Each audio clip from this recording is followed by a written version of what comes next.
Okay, let's unpack this.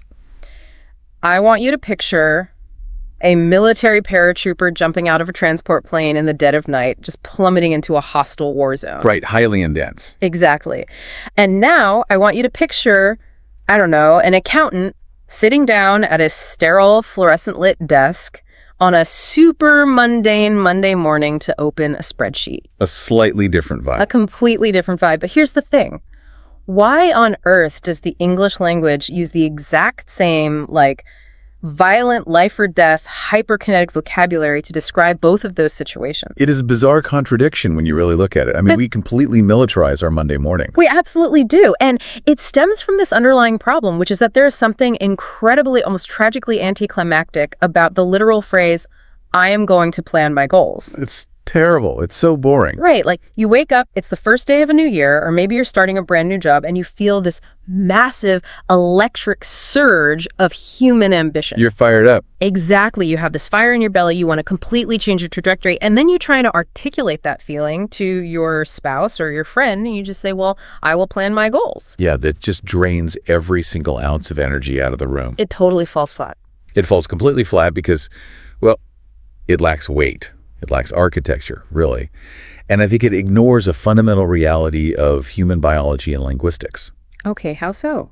Well, when we are communicating at the absolute highest levels of the English language, and here we are talking about advanced, C2 level proficiency, we do not rely on literal, sterile statements to talk about our futures. We need something more. Right.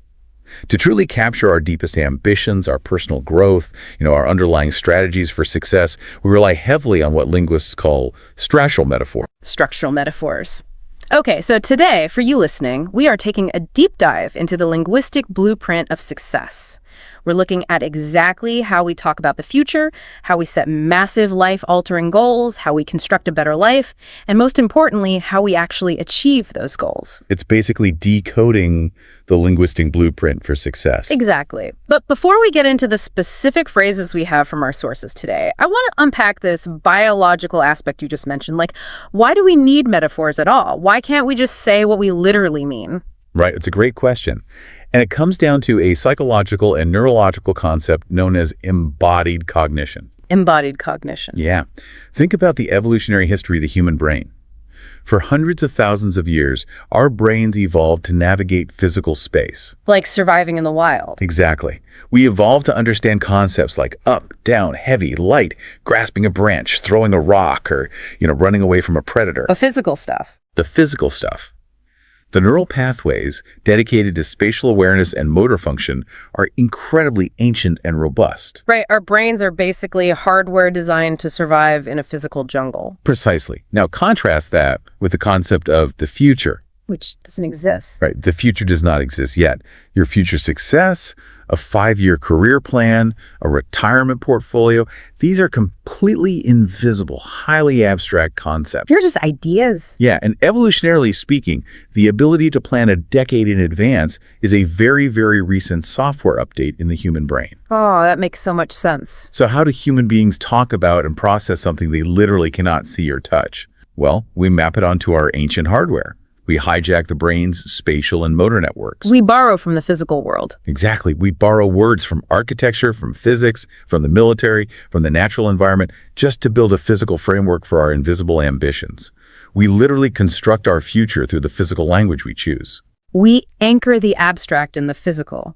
That is wild. So if I talk about grasping a complex concept, my brain is subtly firing the same neurons as if I were grasping an apple. That's the theory, yeah. It makes the abstract feel tangible. Wow. So for you listening right now, consider this deep dive your personal blueprint to articulate your own massive goals. We are going to explore how to design your destiny and upgrade the way you talk about your ambition using these highly physical, structural metaphors. And the logical place to start isn't with action. Right. Before we can build the house or cross the finish line, we have to start with the conceptual phase. We have to establish the vision. Yes. The architecture of ambition has to begin with alignment. Because, you cannot hit a target if you do not know where it is. Exactly. So the foundational phrase we use here at the advanced C2 level is to set your sights on something. Set your sights on it. It is a phrase used so casually in modern corporate environments or academic settings, but the origin is actually intensely physical, isn't it? Oh, very much so. It comes directly from the world of hunting and target practice. The sights are those physical, visual alignment tools that sit on top of a rifle, or even a complex telescope, or a high-end camera. And if we apply that concept of embodied cognition we just discussed, think about the physical and muscular action required to use those sights. Okay. When you look through the visual alignment tools on a hunting rifle or a telescope, what is the very first thing you have to do? Well, you have to close one eye. Exactly. You close one eye and you squint the other. You are making a conscious physical effort to block out your periphery. You're shutting the rest of the world out. Right. You are deliberately sacrificing your general situational awareness in order to blur the background, which allows you to lock your visual focus onto one singular, highly specific target in the distance. It is an act of extreme visual isolation. You are eliminating every single distraction in your field of view. That's the perfect way to put it. So, idiomatically, when you tell your colleagues, I have set my sights on getting my C2 English certificate by the end of this year, or she has set her sights on becoming the chief medical officer by age 40, you are not just saying that you casually desire this outcome. No, not at all. You are communicating a severe level of discipline. You have identified the target, you have closed your other eye to the weekend parties or the alternative career paths, and you are absolutely locked in. The intensity of intention is what separates this phrase from a simple wish. When you set your sights on a promotion, you are signaling to the world that this is a locked-in trajectory. The crosshairs are aligned. Right.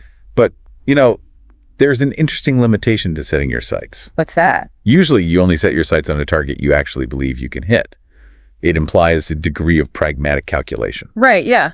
A hunter doesn't set their sights on a bird that is clearly out of range. That would just be a waste of time. Exactly. But human ambition often requires a level of audacity that goes beyond pure pragmatism. Sometimes the goal isn't just to hit a realistic target. Sometimes you want to go bigger. Much bigger. Sometimes the goal is to stretch the absolute limits of human capability. And that requires a completely different category's metaphor. Which brings us to the sweeping, deeply inspirational idioms.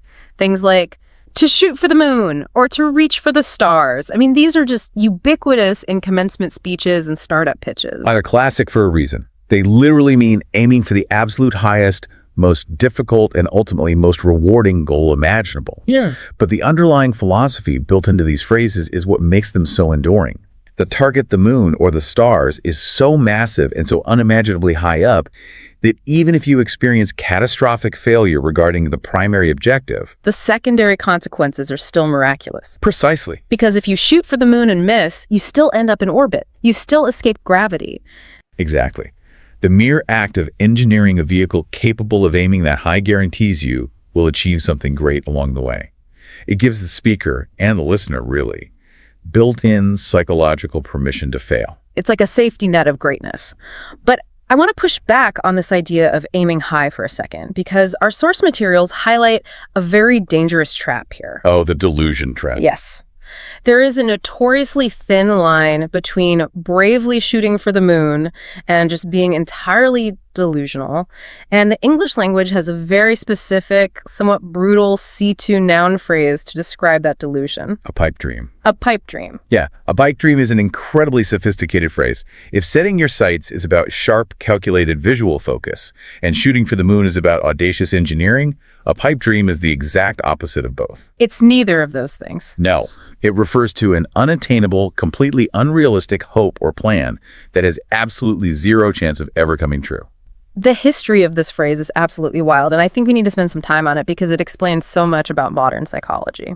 It really does. So pipe dream originates from the late 1800s and early 1900s, specifically referring to the opium dens that were prevalent during that era, largely stemming from the global opium trade. Right. People would go into these dark, enclosed spaces, lie down on cots, and smoke opium resin out of these long, ornate wooden pipes. And the specific physiological effect of smoked opium is crucial to understanding the metaphor here. Okay, tell me about that. Well, it is an intense narcotic. It essentially paralyzes the physical body. The smoker becomes completely lethargic, incapable of even sitting up or, holding a normal conversation. Wow. But simultaneously, the drug induces these wild, impossible, fantastical hallucinations in the mind. Right, so the mind is racing with grandeur while the body is literally rotting on a cot. Exactly. People would lie there staring blankly at the ceiling, dreaming up these incredibly vivid scenarios of wealth, power, and success. And in the moment, to the person experiencing the high, those visions felt as real and tangible as anything else. But they were entirely fabricated by the narcotic. So when we use the phrase today, we are making a devastating critique. Oh, it's brutal. We are essentially saying that someone's grand business plan or life goal is nothing more than a chemical hallucination. Our sources note it is often described as a, quote, gentle way of telling someone they are being delusional, but honestly. The underlying implication is incredibly harsh. It is harsh. If someone says, I am going to become a billionaire by selling handmade organic socks on the internet, or I am just going to win the lottery to pay off my mortgage, and you respond, well, that is just a pipe dream. You are shutting them down completely. You're calling them an addict to a fantasy. Yes. But I have to ask you about this.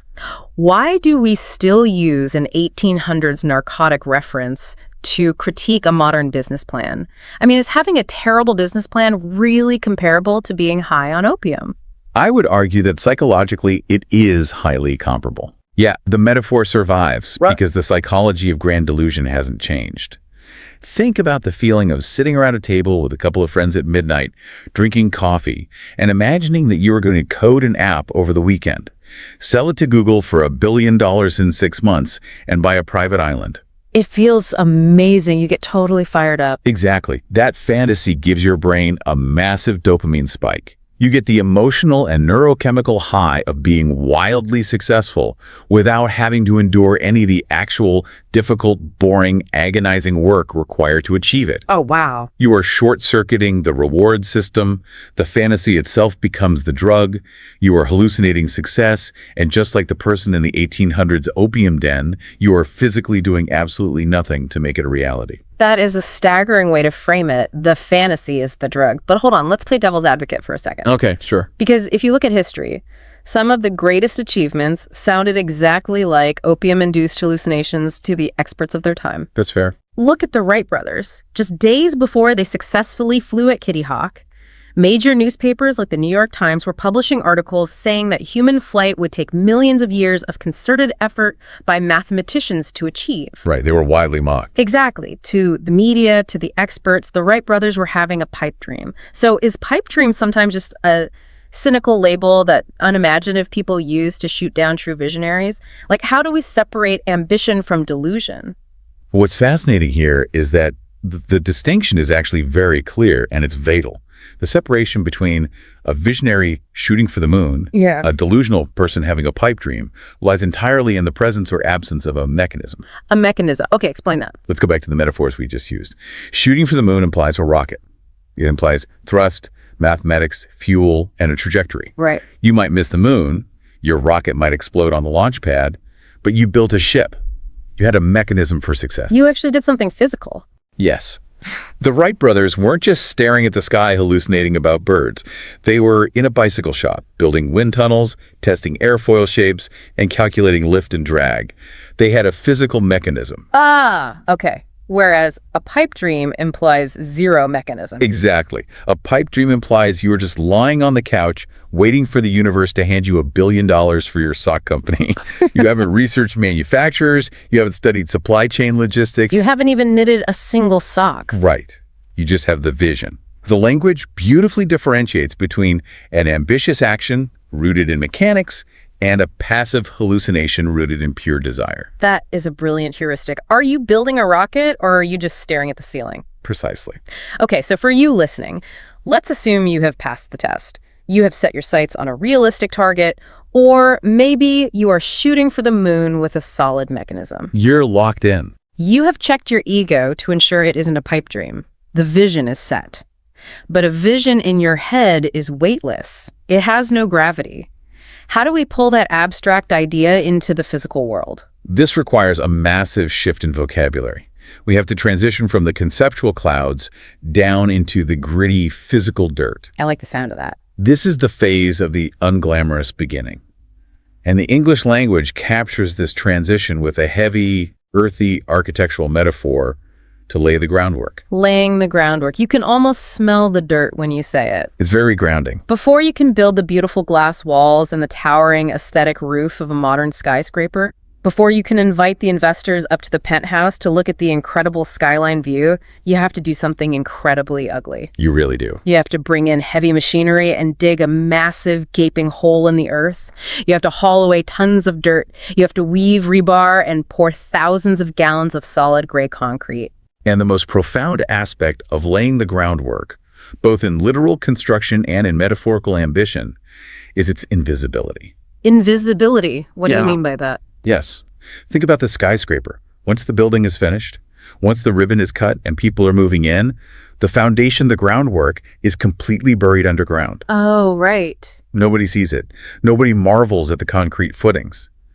Idiomatically, laying the groundwork refers to the boring, unglamorous, and almost entirely invisible preparation phase that is absolutely required for a future project to be successful. It is the work you do when nobody is clapping for you. Exactly. If a tech company is going to launch a revolutionary new app to the public, they can't just release it on a random Tuesday and expect millions of downloads. They have to lay the groundwork. It takes months. Right. They spend 6 months doing quiet A/B testing, fixing microscopic bugs in the code, and running back-end server stress tests. Yeah. Or if you are listening to this and your goal is to pass that C2 advanced English exam, you cannot just walk into the testing center on sheer confidence. Good luck with that. You have to lay the groundwork. You have to sit alone in your room for hours, reading dense English texts, drilling vocabulary flashcards, and listening to deep dives like this one. What is fascinating about the concept of laying the groundwork is the temporal aspect. It is inherently slow. Very slow. It is static imagery. It requires an immense amount of patience. You cannot rush the process of pouring concrete. It has to set and cure on its own timeline. If you build on wet concrete, the entire structure collapses. It's a disaster. This perfectly encapsulates why so many people fail in the initial phases of a massive goal. The preparation phase completely lacks adrenaline. It is entirely devoid of adrenaline. And here's where it gets really interesting, because that brings us to a hilarious, almost pathological contrast in our modern vocabulary. Oh, the corporate jargon. Yes, because while laying the groundwork is slow, necessary, and static, the modern corporate world, and honestly, just modern hustle culture in general, demands the exact opposite energy. They have no patience for concrete. They despise the slow pour of concrete. They want you to do something violently fast. They want you to hit the ground running. To hit the ground running. This is arguably one of the most kinetic, action-packed idioms in the entire English language. It's intense. And its origins are intensely physical and, frankly, terrifying. It comes from the military, specifically from the advent of airborne divisions and paratroopers dropping out of airplanes during combat, or covert operatives having to jump off moving trains behind enemy lines. Let's really visualize that for a second. Yeah. You are standing in the door of a C-47 transport plane. The wind is roaring. You jump out into the dark. It's pitch black. You are floating down under a parachute into hostile territory. You do not have the luxury of landing softly, bending your knees, taking a deep breath, stretching your hamstrings, and looking around to get your bearings. No, if you do that, you get captured. Or worse. Exactly. Your legs have to literally be making a running motion while you are still hovering in the air, so that the split second your combat boots touch the dirt, you are already sprinting into evasive action. The physical coordination and sheer terror of that moment is hard to overstate. It is about beginning a dangerous endeavor with maximum energy, immediate effectiveness, and absolutely zero hesitation. Zero. So, idiomatically, when you start a new business venture or a new role in a company, to hit the ground running means you completely bypass the slow orientation phase.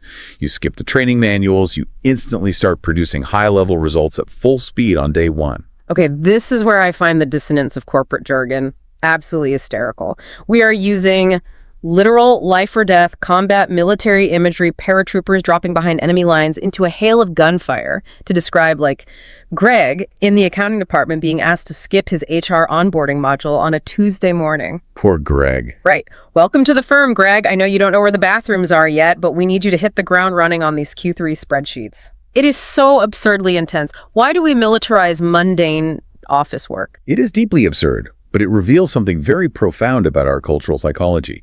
We are profoundly impatient. We want it now. The modern workplace, driven by quarterly earnings and instant digital communication, demands immediate momentum. We treat mundane Monday morning tasks with an almost existential militaristic urgency because we equate speed with competence. That's a great point. We desperately want the immediate results associated with hitting the ground running. But we frequently overlook the absolute necessity of laying the groundwork precisely because laying the groundwork lacks that dramatic kinetic flair. We want the sprint, but we don't want to pave the track. But if you try to hit the ground running without laying the groundwork, you are essentially jumping out of a plane into a swamp. You will just break your legs. Exactly. Both the slow preparation and the fast execution are necessary. Which brings us to a third, incredibly elegant metaphor for initiation. Okay, what's this one? One that bridges the gap between the static dirt and the kinetic sprint. It shifts us away from architecture in the military and directly into the realm of pure physics, getting the ball rolling. Getting the ball rolling. I love this one because it is so incredibly visceral. If you close your eyes, you can feel the weight of it. You really can. Imagine a massive, dense stone boulder resting at the top of a grassy hill. It has been sitting there for years. It is sunken into the dirt. And in physics, we call this static friction. An object at rest aggressively wants to stay at rest. Right. Pushing that boulder for the very first time, trying to overcome that initial static friction, requires a monumental, agonizing amount of physical effort.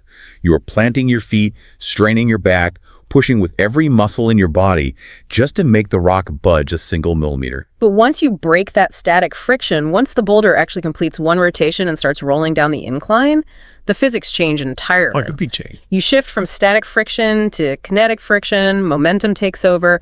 The kinetic energy of the rock's mass actually starts doing the work for you. Idiomatically, this simply means to initiate a difficult process or to start a complex conversation. But the nuance is in the social utility. You usually use this phrase when you are trying to encourage others to join in.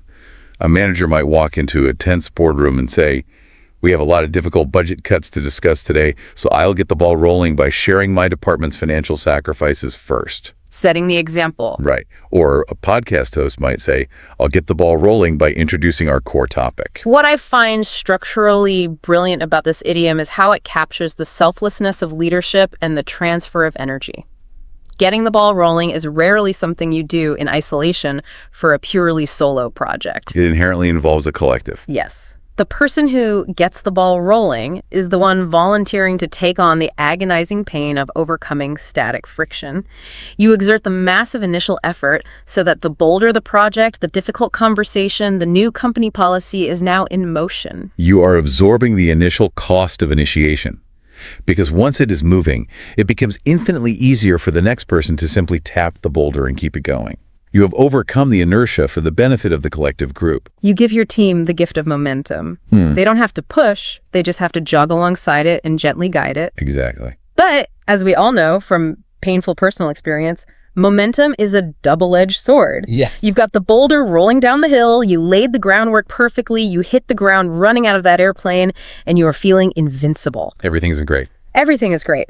But the problem with massive kinetic energy is that you can no longer stop on a dime when the terrain changes, and the terrain is never going to stay a perfectly flat, fictionless plane of glass. That is the tragic reality of ambition. Yeah. Unchecked momentum inevitably always meets friction, Always. which plunges us into the third major phase of our linguistic blueprint, the physics of perseverance.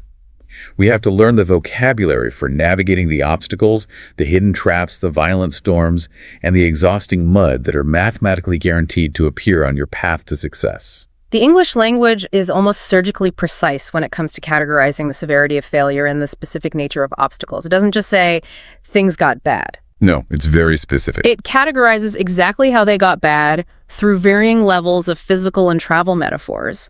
Let's start with the sudden, jarring interruptions. The phrase, a stumbling block. A stumbling block.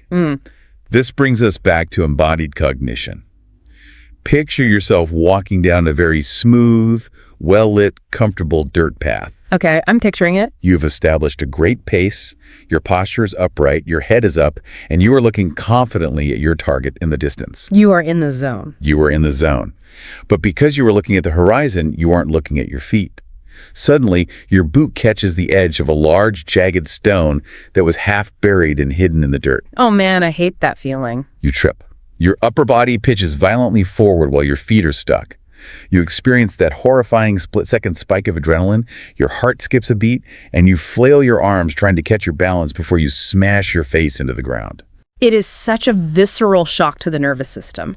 Metaphorically, a stumbling block is exactly that sensation applied to a project. It is a sudden, entirely unexpected obstacle or problem that violently interrupts your forward progress. It isn't just a slowing down. No, it is a jarring halt. For example, imagine you are a lead scientist running a clinical trial. Everything is going smoothly, you have great momentum. Then, on a Tuesday morning, the primary investor suddenly pulls their funding. Oh. That is a massive stumbling block. You were walking smoothly, and suddenly you were tripping over a financial rock. It forces you to completely stop your physical stride, reevaluate your footing, and figure out how to stand upright again. And we can contrast the severity and the suddenness of the stumbling block with a much more casual modern idiom, a bump in the road. A bump in the road. Notice how the transportation technology has changed in the metaphor. You are no longer walking on foot, susceptible to tripping. You are driving a vehicle. You are moving fast. You hit a pothole or a small speed bump. Right. The suspension of the car compresses, the chassis shakes.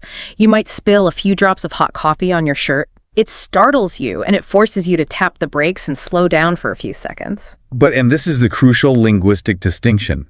It did not destroy the vehicle. You're still driving? Your axle is not broken. Your tires are not blown out. You do not have to pull over and abandon the journey. A bump in the road is a minor, temporary setback. A stumbling block interrupts your fundamental trajectory. It forces you to stop and regain your footing. A bump in the road is something you literally drive over. You absorb the shock, and you keep going. If your manufacturer delays your product shipment by 2 days, that is just a bump in the road. You mop up the spilled coffee and keep driving. Exactly. But sometimes the rough patch you hit isn't just a minor bump in the asphalt, and it isn't just a hidden rock you tripped over. Sometimes the entire external environment turns completely existentially hostile. And this brings us to one of the most powerful, majestic idioms in our entire deep dive today: stay the course. To stay the course. This is a magnificent nautical idiom derived from the grueling world of 18th century sailing and maritime navigation. The imagery here is epic. I want you to picture a massive, heavy wooden galleon caught in the middle of a terrifying, violent ocean storm. I can see it. The sky is pitch black at noon. The wind is howling and tearing the canvas sails to shreds. Rogue waves are crashing over the wooden deck, threatening to capsize the entire vessel. It is absolute deafening chaos. In that situation, every single human survival instinct is screaming at you to panic. The biological urge is to turn the ship around, to run away from the wind, to find a safe harbor, or to just abandon the wheel and hide below deck. But the captain, or the quartermaster at the helm, cannot do that. The captain must stand completely exposed to the elements, grab the massive heavy wooden spokes of the steering wheel, and physically, muscularly fight against the raw force of the ocean to hold the ship firmly on its original intended compass heading. They must stay the course. Yes, despite the fact that the external environment is trying to rip them apart. If we connect this to the bigger picture, it is a profound test of human endurance. Idiomatically, in modern English, staying the course represents the absolute ultimate expression of mental toughness and conviction. It means remaining completely dedicated to your original goal, your long-term strategy, or your moral principles when things become terrifyingly difficult, highly unpopular, or incredibly stressful. I think what makes this idiom so profound is how it redefines the concept of perseverance. When we usually think about perseverance, we think about hitting the ground running or pushing harder or moving faster. All right, more speed. But in the middle of a violent hurricane, the captain isn't trying to break a speed record. They aren't trying to accelerate. That is a brilliant insight. Perseverance here is not framed as velocity. It is framed simply as holding on. When you are navigating a crisis, say, the first grueling year of starting a new business where you are hemorrhaging money, losing sleep, and everyone is telling you to quit, success isn't about rapid growth. Yeah. Success is the sheer act of not letting the chaotic external environment alter your chosen internal direction. Sometimes ultimate victory is just refusing to let go of the wheel. You aren't failing just because you aren't moving fast. If you are starting a radically difficult new diet or fitness protocol, the first few weeks are going to be miserable. Your body is rebelling. That is the storm. But if you stay the course, if you just hold the wheel, the storm eventually breaks, the water calms, and you survive to see the results. But we have to address the opposite problem. What happens when the crisis isn't a violent, chaotic storm? What happens when the problem is a complete agonizing lack of forward motion, despite the fact that you are exerting maximum possible energy? Ah, yes, the mud. This brings us to another physics-based automotive metaphor, gaining traction, and its equally important counterpart, spinning your wheels. Gaining traction comes from automotive engineering and the physics of friction. Traction is the literal physical grip that a rubber tire has on the solid surface of a road. When a vehicle has traction, the rotational kinetic energy from the engine is successfully transferred into the ground, which pushes the heavy mass of the car forward. That is how progress works. But when you lose that friction, You are trapped. Picture a car that has driven off the road and is stuck deep in a pit of thick, wet, slippery mud. The driver is panicking. They press the gas pedal all the way to the floorboard. bad idea. The engine is absolutely screaming, redlining at thousands of revolutions per minute. The tires are spinning so incredibly fast that the friction is melting the rubber. Mud and smoke are flying everywhere in a spectacular, violent display of kinetic energy. It looks like a massive amount of work is being done. It's incredibly dramatic. But the car itself, the heavy chassis of the vehicle, does not move a single inch forward. I want the listener to really sit with that physical sensation for a moment. Imagine the intense vibration of the steering wheel shaking your arms, the deafening whining noise of the overtaxed engine, the smell of burning rubber, Awful. and above all, the sheer helpless frustration of exerting all that incredible power, burning all that fuel, and going absolutely nowhere. It is infuriating, and that physical scenario maps perfectly one-to-one onto the emotional reality of working incredibly hard on a goal but seeing zero tangible results. You are burning out. You're trying so hard. You are posting 3 podcast episodes a week. You are studying advanced English vocabulary for 5 hours a night. You are sending out 200 customized resumes to employers, and absolutely nothing is happening. No downloads, no test score improvements, no interview callbacks. You are quite literally spinning your wheels in the mud. It is the most exhausting state of human endeavor because you are burning your internal fuel without making any external progress. The energy has nowhere to go but into heat and frustration. But then, eventually, if you keep trying different angles, the spinning tire digs deep enough to hit a solid piece of buried stone or a patch of dry dirt beneath the slime. The rubber finally grips the rigid surface. Yes, you feel that mechanical click when it finally bites into the stone. The car violently lurches forward, gains traction, and launches itself out of the hole. Idiomatically, when we say a project, a startup company, or a social movement gains traction, it means it is finally starting to become successful, popular, or widely accepted after a long, agonizing period of struggling and slipping in the mud. For example, you might read in a business journal, electric vehicles spun their wheels for decades as niche novelties, but they really started to gain traction in the global consumer market about 10 years ago. Right. It means the public finally gripped the idea. The momentum stopped being wasted energy and became actual, measurable forward progress. So if we look at the journey so far, it has been an absolute gauntlet. We have set our sights with the cold precision of a sniper. We avoided the narcotic hallucination of the pipe dream. We dug in the dirt and laid the heavy groundwork. We jumped out of airplanes to hit the ground running. We strained our backs, pushing boulders to get the ball rolling. We tripped over hidden stumbling blocks. We absorbed the bumps in the road. We fought the violent ocean storms to stay the course. And we finally gained traction out of the exhausting mud. It is basically an action movie. It is a war zone of mechanical, physical, and frankly violent metaphors. Yeah. It requires so much aggression to achieve a goal. But here is the beautiful twist in the English language. The tonal shift. Yes, if you survive all of that machinery, all of that physics, and all of that war, the vocabulary eventually transforms into something incredibly peaceful. The final destination doesn't sound like a battlefield. It sounds like a garden. And this brings us to our final section, the harvest. The culmination of the journey. The phrase we use here is widely considered an ultimate top-tier C2 capstone phrase. To bring something to fruition, or for a project to come to fruition. Come to fruition. I just want to pause and appreciate how aesthetically beautiful that phrase is to say out loud. Fruition. It is an incredibly elegant, organic, botanical metaphor. The word fruition literally derives from the Latin word for enjoying the harvest and shares the same root as the word fruit. The contrast in imagery here is staggering. And it is entirely deliberate. We just spent 45 minutes walking through the sharp crack of a hunting rifle, the surreal disorientation of an opium den, soldiers plunging out of aircraft, heavy boulders, shattered wooden ships in hurricanes, and screaming car engines stuck in mud. The absolute aggression of humanity. Yes, but at the very end of the journey, when the goal is finally achieved, the language drops all the mechanics. It abandons the military. It becomes entirely organic, quiet, and biological. Instead of a factory or a war zone, you imagine a quiet orchard. You picture yourself planting a tiny, fragile apple seed in the dark dirt. You water it patiently. You protect the delicate sapling from those ocean storms. You wait through the freezing winters and the scorching summers. And finally, after all that silent, invisible time has passed, the tree blossoms, the branches bow under the weight, and it produces heavy, ripe, sweet apples. So what does this all mean? It gives me chills to think about the linguistic shift there. Why do we do that? Why do we fight through mechanics and war only to end up in a quiet apple orchard picking fruit? Because it implies a fundamental ancient truth about lasting, meaningful success. To bring a project to fruition means to witness the successful final realization of a meticulously executed plan or a lifelong dream. It is the lead architect standing on the street corner looking up at a finished skyscraper after 10 years of agonizing design disputes and budget crises, tearing up because her vision has finally come to fruition.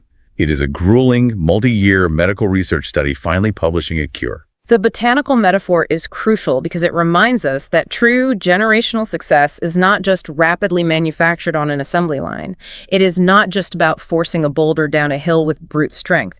It is cultivated. It is organic. The seeds of your labor have finally produced fruit. It acknowledges that real success operates on a natural timeline. Exactly. It honors the immense patience required to achieve anything great. You cannot scream at an apple seed to make it grow faster. You cannot demand that a sapling hit the ground running. It is bound by the laws of nature. The language humbly submits to the reality that great things take time to grow. It is the perfect linguistic capstone. When you use fruition in a boardroom or a university setting, you elevate your speech. You aren't merely describing a finished task like the report is done. You are eloquently expressing the culmination of a deeply personal, arduous journey. You are honoring the struggle. It communicates wisdom, not just relief. Okay, let's take a deep breath and recap the incredible intellectual and emotional arc we have covered today. We haven't just given you a list of vocabulary words. We have essentially handed you a native-level, deeply psychological blueprint to completely upgrade how you construct and articulate your massive goals. We started in the realm of vision. We discussed the visual sacrifice required to set your sights on a specific target and the audacity to shoot for the moon, provided you have a mechanical rocket to get there. And we aggressively warned you against the intoxicating danger of the pipe dream, the dopamine hit of hallucinating success without doing the actual work. From there, we descended into the dirt. We explored the invisible patience required to lay the structural groundwork, contrasting it with the modern kinetic obsession to hit the ground running like a paratrooper, and the selfless energy transfer of getting the massive ball rolling. We prepared you for the inevitable friction, the jarring shock of hidden stumbling blocks, and the minor survivable bumps in the road. We emphasized the stoic mental fortitude required to simply stay the course and hold the wheel when the storm tries to sink you. And we validated the exhausting, maddening frustration of spinning your wheels in the mud, assuring you that if you keep digging, eventually the rubber grips the stone and you gain traction. Culminating finally in the quiet, organic beauty of the harvest when your massive ambitions finally come to fruition. For you listening right now, wherever you are commuting, walking, sitting at your desk, we urge you to actively weave these phrases into your daily life. Do not just memorize them for an exam. Use them to define your reality. Apply them. Exactly. Ask yourself, what invisible groundwork am I avoiding right now? What stumbling block is causing me to lose my balance? Am I spinning my wheels or am I actually gaining traction? Applying them is the only way to truly master them. When you utilize these empowering structural phrases, you do not just sound more eloquent or intelligent. You are giving your invisible ambitions a physical, tangible architecture that your brain can actually grasp and process. And that leads me to a final, slightly provocative philosophical thought I want to leave you with today. Something for you to deeply mull over as you go about your week. We've spent this entire hour looking at how heavily human cognition relies on physical, tangible metaphors to describe abstract success. We grip roads, we push massive boulders, we pour heavy concrete, and we physically steer wooden ships. We borrow the physics of the real world to map the invisible contours of the future. Exactly. So my final question for you is this. Does the very act of using these highly tangible physical idioms to describe our abstract goals actually make those dreams feel more real, more heavy, and more achievable in our own minds? Think about linguistic relativity. When you stop saying the sterile, boring phrase, I will plan my goals, and instead confidently declare, I am laying the groundwork to bring my vision to fruition, do your words actually build the reality you experience? Do the physical metaphors we choose to speak literally construct the neurological boundaries of our destiny? It is a profound concept to consider. The language of physical architecture might just be the architecture of the mind itself. I think it absolutely is. The architecture of language is the architecture of the mind. So whatever vision you have set your sights on today, whatever audacious goal you are pursuing, keep building. We encourage you to lay the groundwork, stick the course through the terrifying storms, and keep pushing that engine until you gain traction. Thank you so much for joining us on this incredible deep dive. Usually when we talk about a medical diagnosis, there's this expectation of clinical precision. Right, like a binary thing, broken or not broken. Exactly. You break your arm, the x-ray shows that jagged white line, and the doctor just points at the film. The mechanics of the human body are totally visible and categorized. Yeah, but the moment you step into the world of human ambition... Oh, that x-ray machine just completely shatters. Totally. You are looking at a psychological landscape that is, well, it's entirely murky. It really is. Trying to map out the exact anatomy of elite success or, relentless focus and productivity, it's basically the definition of diagnostic muddy waters. Because success is never just a single event you can capture on a chart. It is this continuous, agonizing, and honestly highly volatile process. Right. And the metrics we usually use to measure ambition, they always fall short because they try to quantify something that is fundamentally qualitative. Which is exactly why the material we are plunging into for today's deep dives is so incredibly compelling. It's a great source today. Yeah, we are looking at an excerpt from the Learning English podcast. It's titled Beyond the Blueprint, Advanced English Idioms for Success. And for you listening, our mission today is to extract this ultimate C2 level English vocabulary that native speakers use to describe elite success. But we're not just going to sit here and recite a vocabulary list. Oh, definitely not. No, we're looking at the intense mental frameworks that are actually hidden inside the English language itself. Because the phrases native speakers use to describe success, they aren't just colorful metaphors. They literally reveal the underlying psychological map of how high achievers navigate that journey. From a vague idea to an elite level of execution. Yeah, and what's really fascinating here is that if you take these 10 specific idioms from the source and lay them out, they actually form a complete chronological life cycle of a massive goal. Oh, wow, really? Yeah, they trace the entire narrative arc of ambition. We can basically reconstruct the anatomy of an achievement just by following how the language evolves. Because the terminology shifts as the psychological demands shift. Exactly. Okay, let's unpack this. Because every massive ambition begins with this moment where the hypothetical becomes reality. You have your plan, right? You have your blueprint. Right. But eventually the math stops and you actually have to move. And the very first linguistic marker for this moment is taking a leap of faith. It is the ultimate starting point, because it completely defies, modern logic-based decision-making. How so? Well, think about a corporate or scientific environment. How do you make a choice? You gather historical data, you run predictive models. You build the giant spreadsheet, calculate the ROI. Exactly. You analyze the risk and make an empirically sound decision based on evidence. But when you are pursuing a truly unprecedented goal in your own life... Like quitting a stable corporate job to become an artist. Right. Or moving across the globe to an entirely foreign environment without a job lined up, the external data for that just does not exist. Right. There's no historical precedent for you succeeding in that specific context. Exactly. You cannot empirically prove that walking away from a stable livelihood is going to yield a positive outcome. The spreadsheet will almost always tell you it is a catastrophic idea. Because the spreadsheet only measures known variables. A blueprint is safe. It's mathematical. It's just lines on a page, measurements, calculations. Right. But taking a leap of faith means walking to the very edge of that blueprint, realizing the paper simply stops and, deciding to jump off the edge into the void anyway. You are consciously leaving the safety of the known metrics completely behind. And if we look closely at the word faith in this context, it has nothing to do with blind hope. Oh, it doesn't? No, not at all. It is about a radical shift in reliance. In the absence of external empirical data, the individual has to rely entirely on internal trust. Oh, wow. Okay. It's this conscious decision to bridge the gap between the known and the unknown with nothing but a deeply held conviction in your own capability. Like trusting that you'll figure it out during the descent. Exactly. It is a massive psychological override of our natural risk aversion. But, the language doesn't let us just jump off the blueprint and float comfortably down. Because immediately after that internal decision, the vocabulary shifts to something incredibly violent. It really does. You take the leap and then you have to start burning your boats.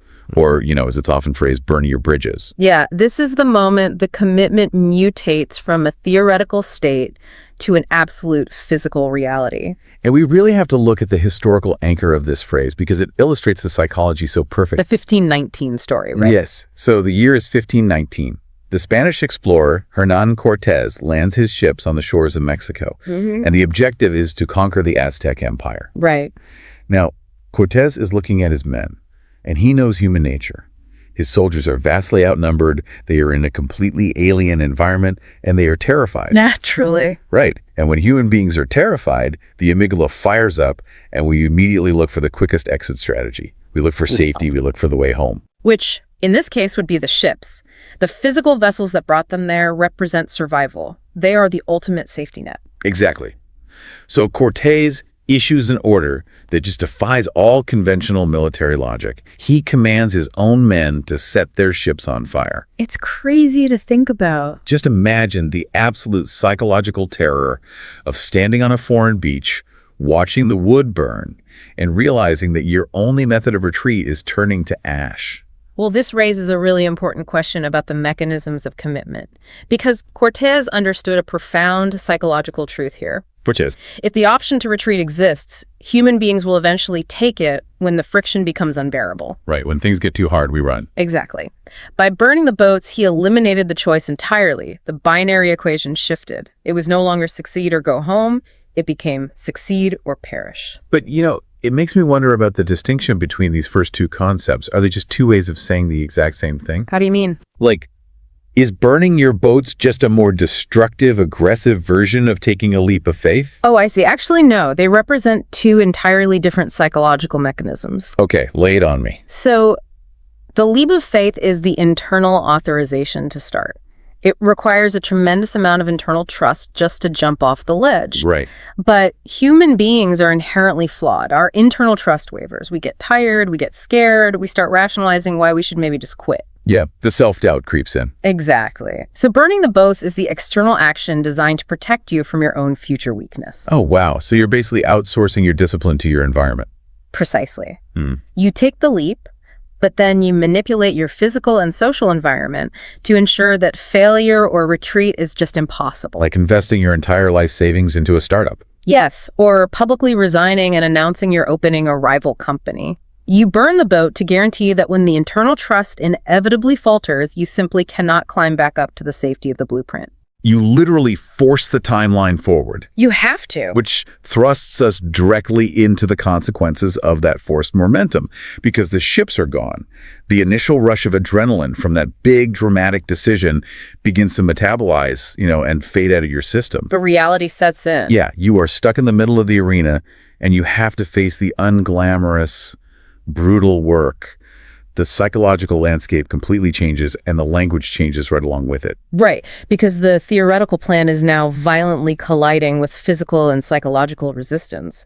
This is where avoidance typically sets in. And the phrase used to describe overcoming that avoidance is just intensely visual. You have to take the bull by the horns. The imagery there is very deliberate. We are no longer talking about abstract leaps or, burning wood on a distant shore. We are talking about immediate kinetic danger. To really understand the gravity of this idiom, you have to picture the literal scenario. It's terrifying. It is. You are standing in front of an angry, charging bull. And the absolute most dangerous place to be is directly in its path. Right. Your evolutionary biology is screaming at you to run away or to hide, or just hope the bull targets someone else. Exactly. But the phrase demands that you step directly toward the danger, reach out, and grab the sharpest, most lethal parts of the animal. Horns. And wrestle its massive weight to the ground. It is the most dangerous approach, but it is the only definitive way to neutralize the threat.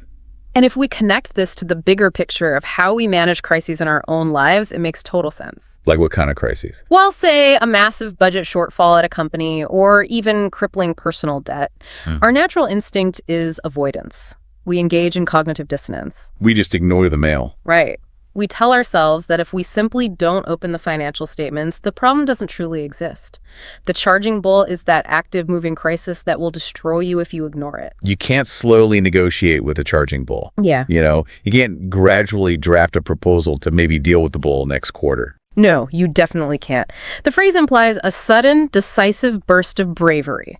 It requires an intense spike of cognitive and physical exertion to stop the momentum of the problem. Right. You are meeting force with focused, concentrated force.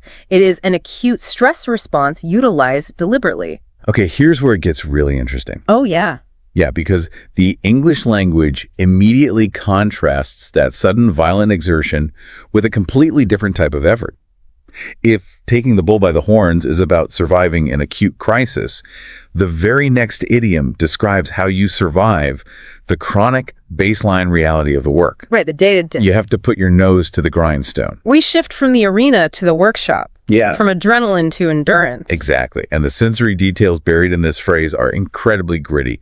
Historically, a grindstone is a massive, incredibly heavy wheel made of solid rock constantly spinning. And blacksmiths would press raw metal, like swords or tools, against this spinning stone to sharpen the edge.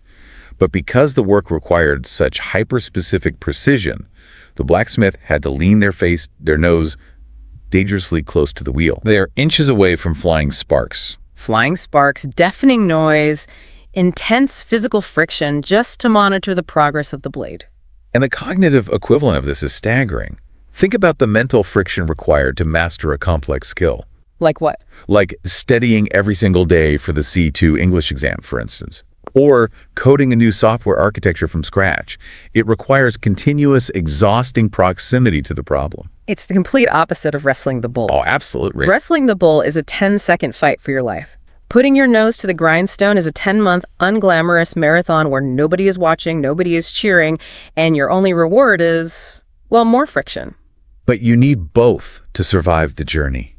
You need the acute courage to tackle the sudden crises and the chronic endurance to sit in the workshop and slowly, painfully hone the craft. And that endurance, it actually introduces a massive psychological vulnerability. Sustaining that level of proximity to friction is neurologically taxing. Because it's so uncomfortable. Exactly. When you have your nose pressed to the grindstone, all you can see, hear, and feel are the sparks. And the brain naturally attempts to alleviate this discomfort. It commands you to pull your head back, step away from the wheel, and seek a dopamine hit from some kind of distraction. So how do you override that fundamental biological drive to seek comfort? Well, you have to completely hijack your own visual system, which is why the language pivots to a phrase entirely about attention management. Keep your eye on the prize. Yes, the decoupling of attention from sensation. If you look at the mechanics of a long-distance runner, this makes perfect sense. In the middle of a grueling race, the runner's body is experiencing systemic failure. Oh, yeah. Total breakdown. Lungs are burning, muscles are building up lactic acid, joints are absorbing massive impact with every step. But if the runner turns their head to look at the crowd or looks down at their agonizing legs, or glances over their shoulder to check on a competitor. Exactly, their aerodynamic form breaks. Their stride stutters. The moment their visual focus locks onto the source of the pain, their momentum just dies. Right. They have to stare unblinkingly at the finish line, the prize, even when it is miles away. Because pain creates tunnel vision. When we are suffering through the cognitive friction of the grindstone, our entire world shrinks to the size of our immediate discomfort. Like the frustration of not getting it right away. Right, the awkwardness of not understanding a concept, the sheer exhaustion of the workload. Keeping your eye on the prize is a deliberate cognitive strategy to widen the aperture. You are forcing your brain to process the future outcome as more real and more important than the present suffering. It is essentially weaponizing your foresight to numb your current reality. Because if you stare at the sparks, you walk away from the wheel. You have to look completely through the spinning rock, through the fire, and see the finished blade. And if you can sustain that unnatural visual lock long enough, the physiological and psychological landscape alters again. The friction begins to yield. The awkwardness starts to evaporate. And the tasks that felt like pushing a boulder up a hill suddenly require less conscious effort. You transition into a new state. Right, the state described by our next idiom. You hit your stride. The shift from conscious incompetence to unconscious competence. And we are still using the biomechanics of the runner here. A stride is the length and rhythm of a step. Right. When a runner first starts a race, they are fighting gravity, fighting the pavement, awkwardly negotiating their breathing. But eventually, they hit a pocket where the mechanics align perfectly. The rhythm becomes self-sustaining. Exactly. They're no longer thinking about how to run, they're simply gliding. The effort drops, but the speed actually increases. It is the cognitive equivalent of flow state. Think about when someone spends months feeling totally overwhelmed at a demanding new job. Oh, the worst feeling. Every single email, every meeting requires intense processing power. The brain is burning massive amounts of glucose just to understand the basic topography of the work. Just to survive the day. Right, but once they hit their stride, the neural pathways myelinate. The processing moves from the prefrontal cortex, which is the slow, deliberate part of the brain, to the basal ganglia, which handles automatic routines. Oh, wow. So the work literally becomes effortless because the brain has optimized the circuitry. You know, this is such a crucial concept for anyone listening who is pursuing fluency in a complex system, like a new language. Definitely. Because there is that agonizing intermediate phase where you are manually translating every single word in your head before you speak. You are acutely aware of the grammar rules, terrified of the subjunctive tense, stumbling over the pronunciation. Your nose is violently pressed to the grindstone. Exactly. But then, one day, the translation layer just vanishes. You open your mouth and the concepts just map to the vocabulary automatically. The language stops being a wall you were climbing and becomes the road you were driving on. You've hit your stride. You've hit your stride. It is a moment of profound integration. Momentum takes over the heady lifting. But there is a danger here. The danger of hitting your stride is assuming that comfort is the ultimate goal. The smooth, effortless rhythm is not the end of the journey. It is merely the prerequisite for the next phase. Right, because once the work feels natural, you begin producing at a capacity that the people around you simply cannot match. You stop surviving the environment and you begin dominating it. The narrative fundamentally shifts from internal survival to external distinction. This is exactly where the individual separates from the collective mass. And to describe this separation, the English language reaches all the way back to ancient agricultural survival.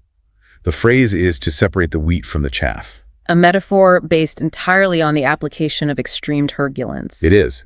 So if you look at a stalk of wheat, the valuable part, the heavy, nutrient-dense grain that you can grind into flour to sustain life, is encased in this dry, scaly, utterly useless outer shell called the chaff. And you cannot bake with chaff.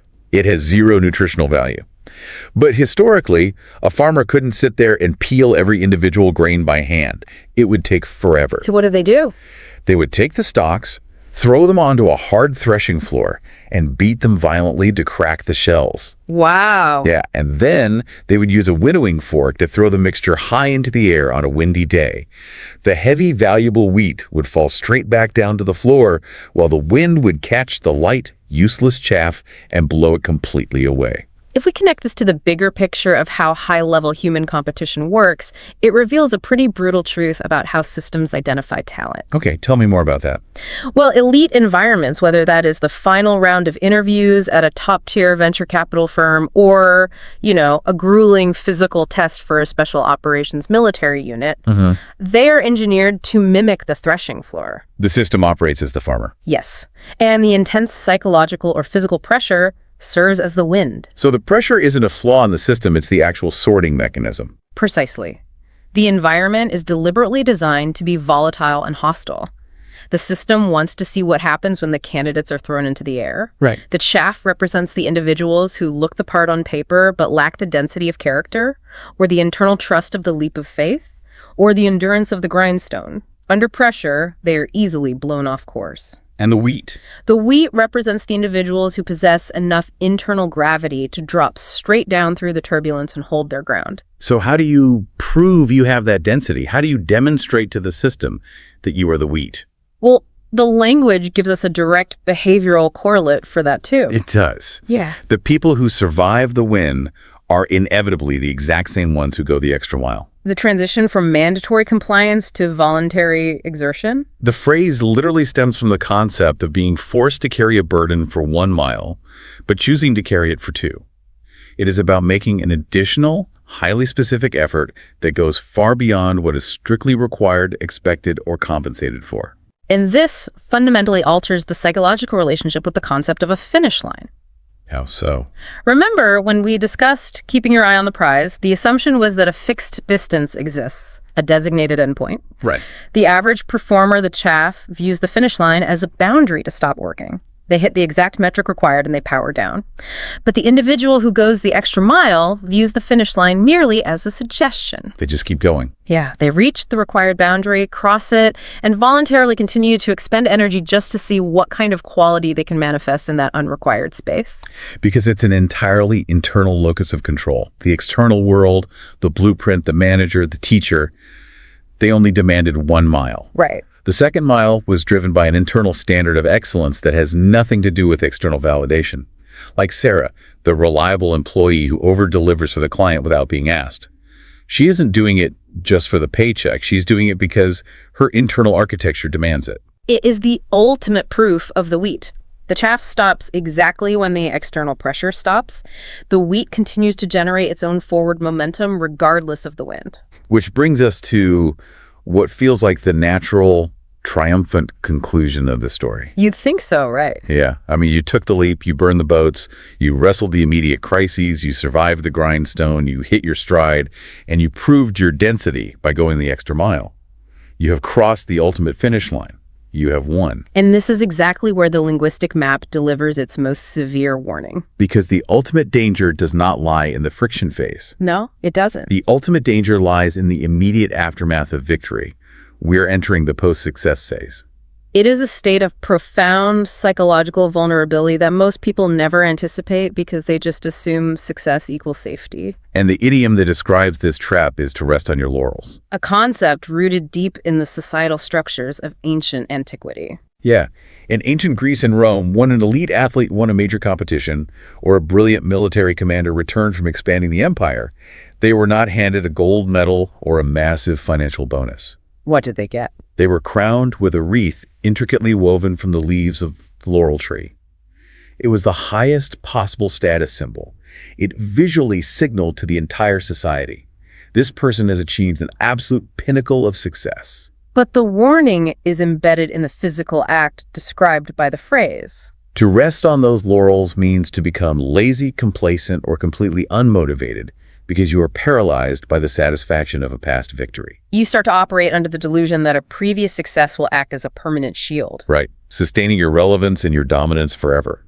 Look at the cautionary tale of corporate titans like Nokia in the early mobile phone market. Oh, that's a perfect example. They achieved absolute market dominance. They won the war, they were crowned with the laurel wreath, and then they stopped innovating.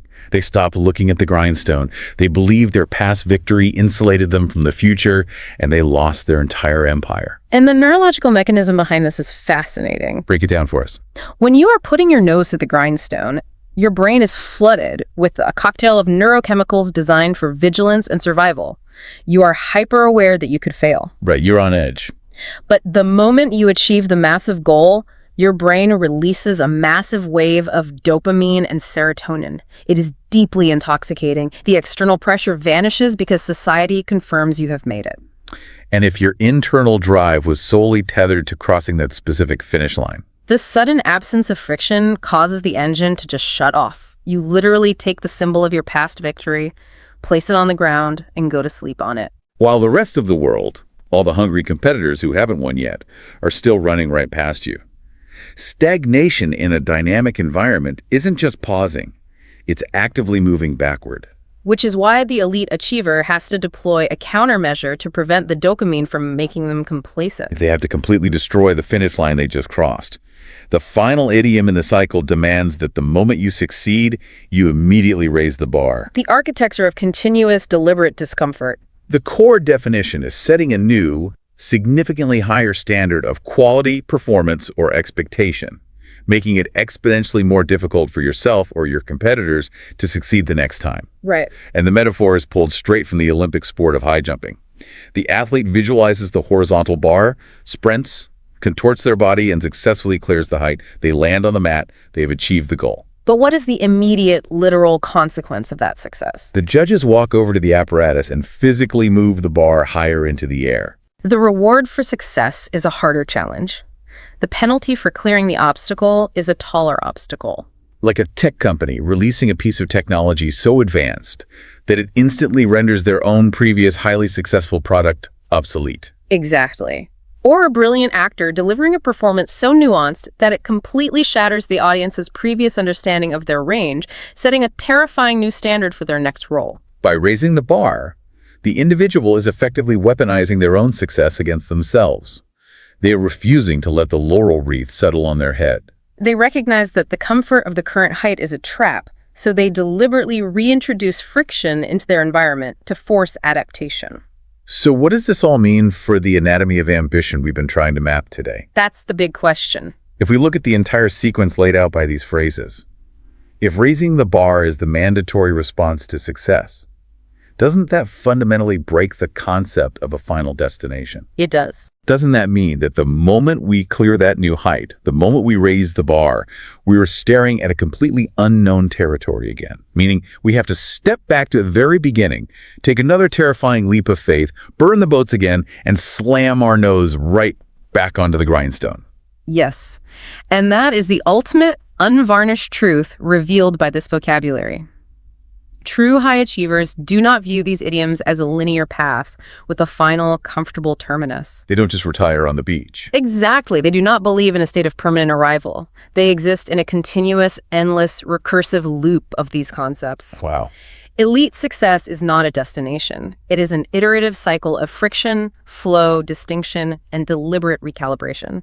The moment you master one cycle, you initiate the next at a higher altitude. Okay, let's take a breath and retrace the massive chronological loop we just mapped out. The linguistic life cycle of ambition. We started with the realization that the safety of the blueprint is an illusion, forcing us to take a massive internal leap of faith into the void.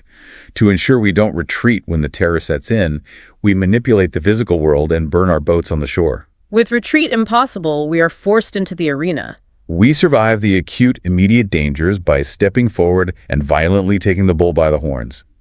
Then we settle into the long, grueling, unglamorous marathon, putting our nose to the grindstone while the sparks fly. We manage the overwhelming sensory pain of the grindstone through strict attention gating. We refuse to look at the immediate discomfort, keeping our eyes strictly on the prize. Eventually, the friction yields to momentum, the awkwardness fades, and we hit our stride, gliding with unconscious competence. This momentum thrusts us into environments of extreme pressure. The turbulence of the system acts as the wind, separating the dense, valuable wheat from the useless chaff. We prove our density by utilizing an internal locus of control, voluntarily choosing to go the extra mile when the world only demanded one. But arriving at the prize introduces the ultimate vulnerability. We actively fight the neurochemical urge to become complacent and rest on our laurels. Instead, we reject the safety of the victory, we walk over to the apparatus, and we raise the bar, intentionally starting the beautiful, brutal cycle all over again. It is a profoundly unsentimental map of human potential. It really is. Now, the source material posed a specific question to its audience, and it is a question we want to pass directly to you. The question of the day. Exactly. We want you to analyze your own trajectory using this map. When was a specific moment in your life where you had to abandon the data and take a massive leap of faith? And right now, in your current pursuits, whether that is mastering the nuances of the English language or building a career, how are you putting your nose to the grindstone to study and push forward when the sparks are flying and the friction is high?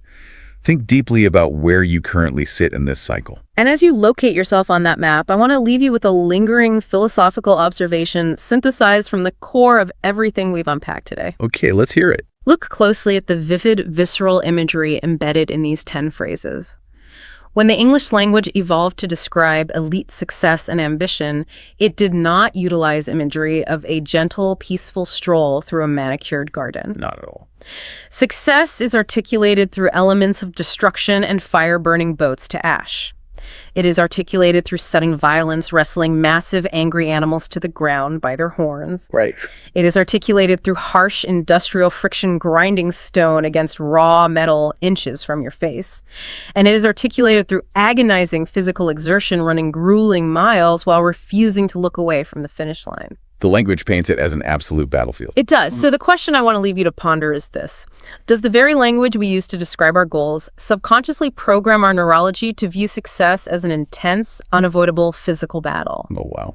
By continually using this vocabulary of friction, violence, and endurance, are we merely describing the reality of ambition, or are we fundamentally altering the way our brains experience the pursuit of a dream? That is a staggering thought. It forces you to wonder if the expectation of the battle actually creates the sparks.